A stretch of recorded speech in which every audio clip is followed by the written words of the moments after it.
everybody. Welcome into Lower League America. I'm Jason Davis on Compass Football with my good friend and the purveyor of SockTakes.com, covering the lower divisions in the United States, Nipun Chopra. Nipun, how are you, buddy? Hi, Jason. Great to be with you. I'm doing well. How are you?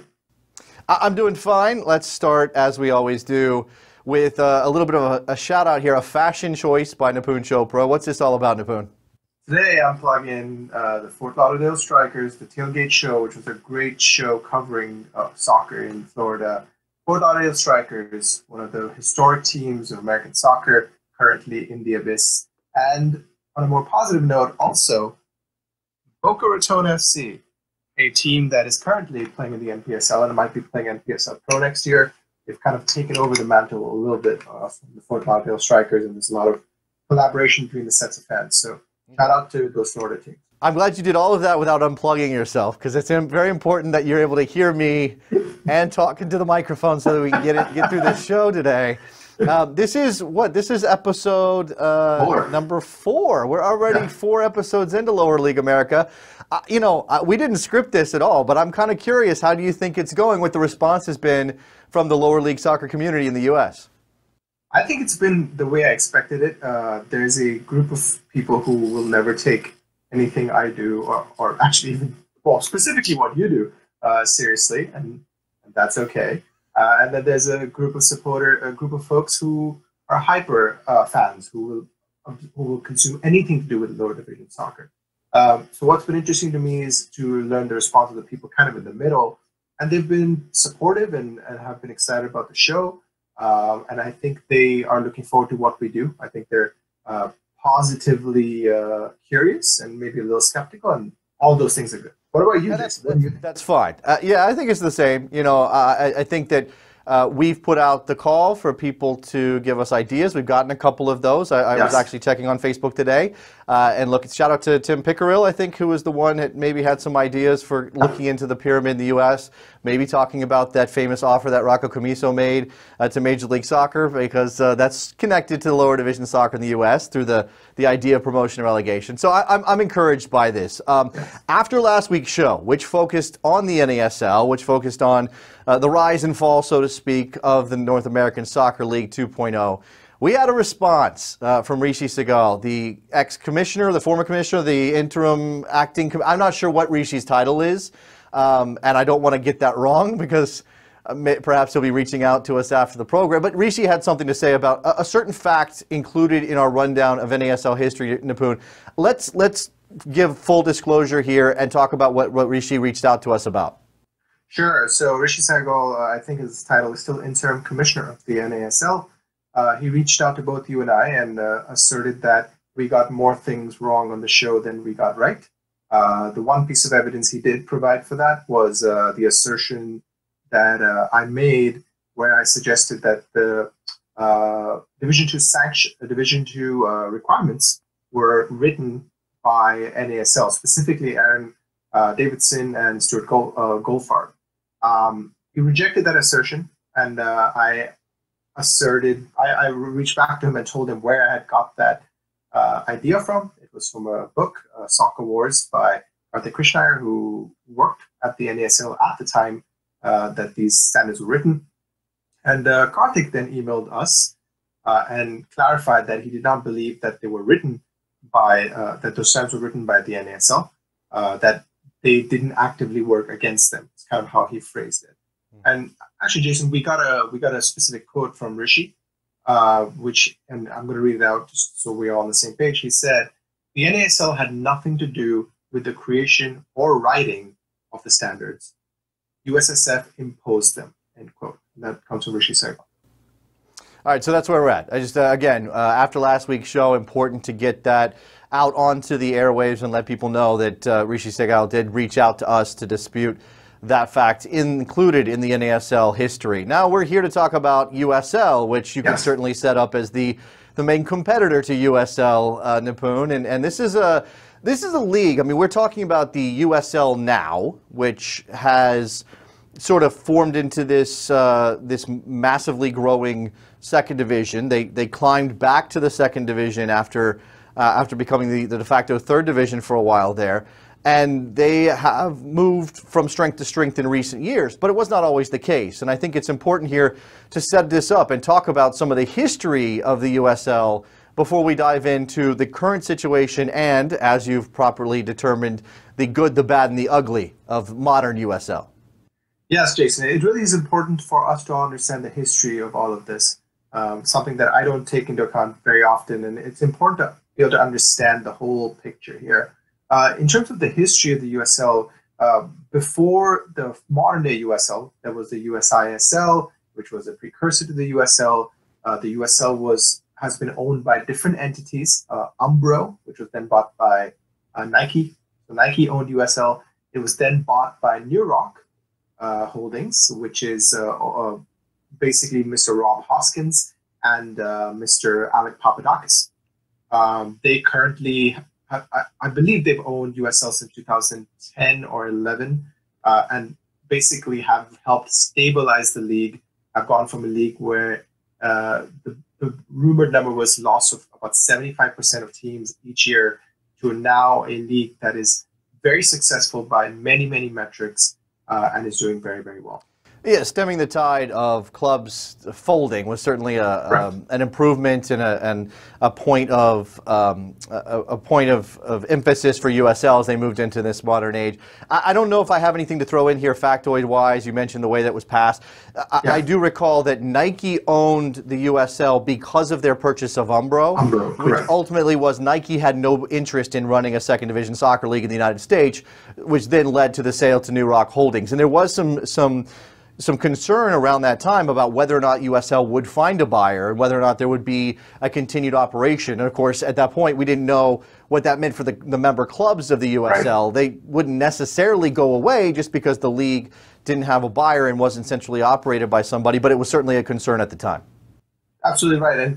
And I think your point about concern is important because sometimes we forget that the lifeline and the trajectory of USL and NASL are in direct opposition of each other. At times that USL was in decline, NASL was at its strongest, and vice versa. And as we talked about last week, the overlapping point for both leagues was 2016. But the other overlapping point where they bifurcated was back in 2010. And that's really the time where all of this instability with New Rock and Adidas and Nike was happening. So let's come to the business model here and sort of set up what USL does and how they do it, because this is, again, we have a country where different entities are choosing to run their leagues with slightly different twists on the best way to get clubs up and running and successful. Correct. Contrary to popular belief, it's actually USL, which is the franchise model. You'll have the MLS truthers who will argue that MLS is the franchise model, but by the actual legal definition, it's USL, which is the franchise model, because USL essentially is set up in a way where they can award businesses to interested owners that meet specific requirements and give them the territorial rights to set up a business, a franchise in a particular area. They have to file annual franchise disclosure documents, which is a requirement of franchisors. Not something MLS files because, again, MLS is not a franchisor by the legal definition. So the business model of USL is of a franchisor-franchisee relationship, and it's something that they have improved on and tweaked over the years. But in general terms, it's important to note that the USL has the right to take away a team from a particular owner. It's not something that they can do very easily. I mean, that's misunderstood, that USL can just come in and decide on a whim that Ursula Ozdemir shouldn't own a team. That's really not how it works. How it works is there are specific predefined requirements that franchisees, which are the clubs, have to meet. And if they don't meet those, that's when the conversation of whether a club can be taken away comes in. And that's sort of separate from the U.S. soccer divisional sanctioning standards, just to make that clear, because this is USL saying you have to do these things to be part of our business, but then USL is obviously sanctioned by U.S. soccer in a different process. Now, before we get into the good, the bad, and the ugly here of USL in the modern era, just a couple of names to throw out, people that are important, that if you have time, go look them up. We'll certainly give you a thumbnail sketch of just some of the important figures. You mentioned Alec Papadakis. He's certainly a major part of this. Hoskins as well. I should throw in that Francisco Marcos is one of the original figures of USL. I believe is a U.S. Soccer Hall of Famer because of his contributions to the game in the United States, and is one of those builders who kind of predates what we're seeing now. But without Francisco Marcos, there's no modern USL. That's important to say. And then you have the commissioner right now, I'm sorry, the president, I believe is his title, Jake Edwards, who, as far as we can tell, is the guiding light, at least in terms of the business growth of the league and making sure that things are staying on the straight and narrow with the soccer tied into how the league operates business-wise. Is that a fair way to describe Jake Edwards and his job? I think it's a fantastic way to describe Jake Edwards and his job. And the only thing I'll add to that, Jason, is that you can really, so as I'd mentioned, the crossover point for NASL USL is around 2016, and that's a year-ish after Jake Edwards took over. And I don't think that's a coincidence. I think Jake Edwards brought with him a vision and a tactical plan that I think has shown success and will continue to show success. So that's those are key figures, the business part of the equation for USL. Let's step aside. When we come back, we will dive into the good, the bad, and the ugly. It's not all rainbows and puppy dogs when it comes to USL, but neither is it all bad. We'll get into all of that here on Lower League America. Stay with us.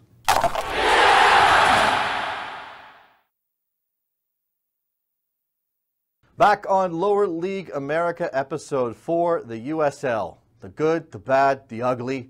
Nipun Chopra is going to tell us all about it right now. Nipun, it does go in that order, good, bad, ugly. I suppose we should focus in on the positives before we get into some of the other things. And there are a lot of positives, Number one is something we talked about earlier, Jason, the stabilization of these clubs, the fact that clubs were coming in and out of existence over and over again, especially in the NASL as well. That has largely been abrogated by USL, not completely, but at least it's been decelerated, I guess is the comparative word to use there. That's the obvious one. The one that we don't talk about, Jason, and you actually talk about more than the rest of us, is the emergence of players going from USL to MLS. There weren't a lot of players that went from NASL to MLS until Minnesota United joined MLS. Instead, comparatively, USL has sent quite a few players to MLS. My favorite one is Mark Anthony Kaye, who went from one of my favorite teams, Louisville City FC, to MLS. LAFC, and did very well until he got injured a few weeks ago. Chris Wehan is at Earthquakes. I'm missing Sebastian Abega is a player that also played in USL. Here's an interesting one, and I admit I didn't know this, so this was me just researching and coming across it. Dom Dwyer once played in USL. Is this something that you came across? You should talk about it. Well, so this is a situation where Dom Dwyer was drafted by Sporting Kansas City, was surplus to requirements early in his career. Peter Vermees wasn't ready to give Dom Dwyer a shot, so Dom Dwyer was sent on loan to Orlando City, where he became a hero, and he scored a bucket load of goals. I believe led them to a championship while he was there, and Orlando City was in the USL. And obviously he went back to Sporting and became a star in MLS, got himself a national team shot for the U.S. men's national team, and now is back in Orlando via that trade. But he is definitely a name that you should point to as being developed in USL. Now, in this area, and you bring up some very good examples, and I think Mark Anthony Kaye is a great one for MLS fans who have seen him play with LAFC. There's also and I know we're going to get into this a little bit more, but that link with MLS, there is a clear. Tyler Adams is a USL product in a lot of ways because he played for New York Red Bulls too before moving up to the senior level, and now he's on his way probably to Europe and probably to a long national team career. So certainly those connections between USL and MLS and using that league, that USL league, as a developmental tool has been beneficial to American soccer across the board. Yeah, and that's something we actually forgot to mention during the business part of this, is that one of the critical things that makes USL different from the other leagues is that there is a linear connectivity from the top level MLS through USL, which partnered with MLS in around 2015, down to USL D3, which is coming up. down to PDL and Y League. So there really is a linear path there for players, coaches, and teams to take. Yeah, it's also about teams, and you got the players who are making the jump, the teams are making the jump. There are teams that have found a home in USL, which I think we should point out. Tampa Bay Rowdies and Indy 11. Now you can talk about the politics of all of that, which we did last week. But regardless, those two teams now have a place to go and grow as teams in a situation where they may not have been able to continue if their league had fallen out from underneath them.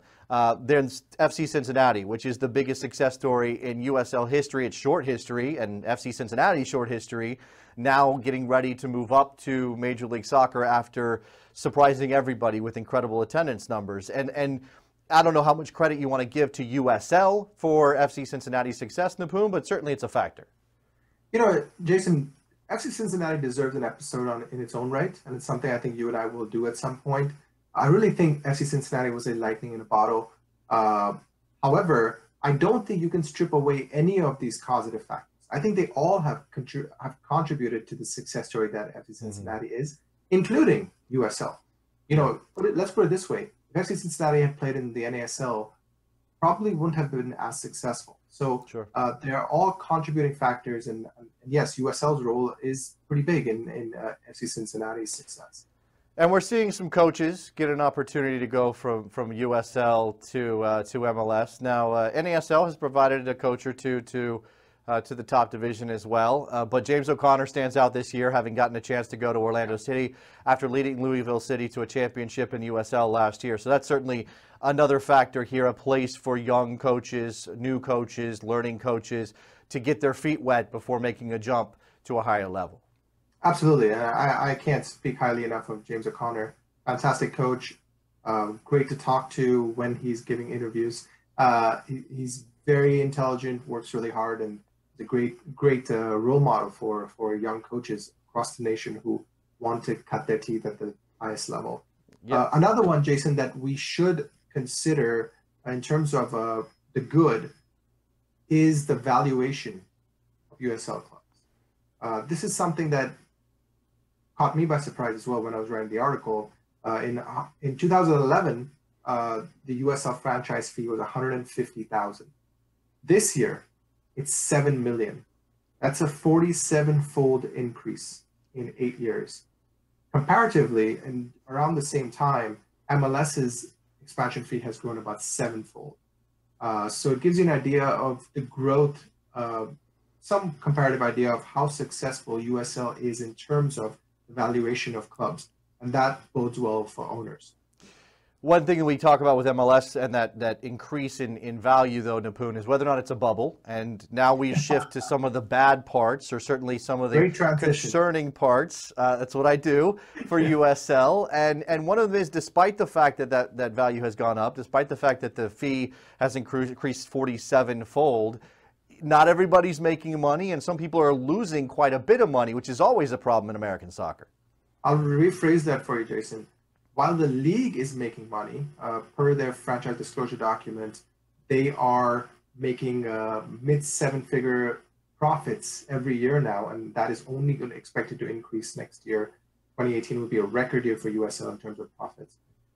While they're making money, the owners are hemorrhaging money still. Analysis that I did where I spoke to owners on background, 5 out of 8 were in USL.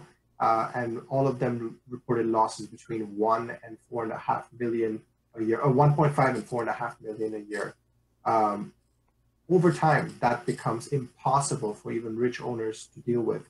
And a consequence of that, Jason, is that currently Division II owners only stay invested in their team for a median of 2.7 years before they either sell, they either fold the club, or they have to ask for external investment. And that is a damning indictment of the state of lower division soccer. Sure. And I'll add one more stat here that maybe elucidates the point. USL's expected expenditure for a first-year owner in 2012 was about 2 to 5 million in the first year. In 2018, that is 10.6 to 15.6 million. So USL is expecting its owners to fork out a lot more money in the last 6 years, and I think it's contributing to some of the losses that we're seeing. As long as there's investment or people willing to invest, it's not a problem. We'll see if it is a problem down the line. Now, despite all of this, despite the money that the league is making, despite all of this new investment and the valuations going higher, it does not seem to be trickling down to the players, Nipun. And this is something that I think American soccer fans are certainly starting to understand, that there are still many issues when it comes to the professionalization and the full professionalization, even at the second division in the U.S. Some more numbers that will elucidate this point. In 2012, USL player salaries collectively were between 150,000 at the low end to 250,000 at the high end. In 2018, it hasn't increased that much. At the low end now they're 250,000. At the high end they're 500,000. So while the expected expenditure has increased almost tenfold, the salary increase has been about twofold. That gives you an idea that these owners are spending a lot of money, but it's not really going towards the players. And to prove this point, a really good article written by Jeff Reuter at The Athletic drove home some of the harsh realities of players he spoke to. 4 players he spoke to. Yeah, we're talking about players that are not given any sort of benefits, no health insurance. They're expected to play for minimal wages. They don't get paid if they don't practice. So if a coach calls off a practice or a training session, they lose money because they're hourly. And that, per Jeff's reporting, was happening at New York Red Bulls too, connected to a wealthy MLS team. We're not talking about some independent lower second division team that doesn't have a lot of money to toss around. So clearly some of these ownership groups, whether they be MLS or independents, are cutting corners in order to keep their costs down, and that certainly is something that has to be concerning. So where else are we finding some bad here, Nipun? So Jason, let me expand on that a little bit. Your usage of cutting corners is a very good thing to pick up on, because it's very easy when you're an owner. The easiest place you can cut funding is wages. And until we find ways for USL owners to get more revenue, their wages will continue to be cut. They'll be the first thing to go. So I don't think it's a sustainable situation as these costs go up for these owners to remain in US soccer if revenue doesn't go up at a similar rate. That's the bad. I mean, we're talking about some pretty rough stuff, and that's just the bad. We haven't even gotten to the ugly yet. So now and look, I think this is obviously going to be bigger picture stuff here. We're talking about specifics with player wages, owners losing money. Those are financial things. Those are certainly concerning. The ugly stuff is how USL's existence within the American soccer market may actually hurt in a larger picture sense. Now, I want to be careful here. We're not throwing out allegations necessarily, Nipun. Right. I'm not, but there certainly have been some thoughts about this. So let's do the ugly here. The ugly is a set of allegations. The ugly is a set of on-record allegations from NPSL to US Soccer that USL has tried to covet their clubs with promise of professional soccer. The allegation is on record in legal court. Allegation by NASL, Rocco Camiso and parties, that USL has been a part of, allegedly been a part of collusion that has put NASL out of business. Some of the other ugly is what we've sort of talked about, what we believe to be competitive behavior that borders on parasitization. Mm-hmm. Specifically, the example we used, Jason, was in episode 2, when we talked about Chattanooga FC versus USL D3 Chattanooga Pro Soccer. Those are the uglies. And like you said, they're big picture. It's hard to nail them down if they are ugly or bad. But based on other people's allegations, we've put them under the umbrella of ugly. Certainly, again, if you're talking about trying to grow out an American soccer pyramid, if you want to put that label on it, if you just want to populate the map with as many pro teams as possible, with as many going soccer clubs, sometimes they might not be pro, but they want to work their way up, and certainly that's the case with Chattanooga FC. We're talking about, you know, whether or not it's a good thing for a league with some money and some extra clout to sort of come in and bulldoze out of the way a smaller project because they want to install their larger one that follows a model that certainly not everybody's on board with and does require you at this point to pay $7 million to get involved with. So those are the uglies, Nipun. I think that's sort of the best way to wrap up why that might be an ugly when it comes to USL. Yeah, I think that's well said. You know, my overall thought on the ugly portion is that it's hard to suss out how inappropriately USL is behaving because we don't know. But just being a fan, being a logical person, it's impossible to see that they are not behaving, that it's impossible to argue that they are behaving in a way that is ethical all the time. You said it. I mean, I don't know else. I don't know where else to go with that one, Nipun. I mean, it's certainly, you know, the NASL is one player in a morass of various business entries in American soccer, and they're trying to make their way, and they continue to grow apace. And we'll see what happens come next year when they bring in a bunch of new teams. Some of these teams drop down to D3, which we kind of breezed by. But one of the financial reality questions is that some of these teams are going to find themselves more interested in a lower cost league like D3. Richmond Kickers are doing that. Who else in that group, Nipun? Yeah, Richmond Kickers, Orlando City is dropping down.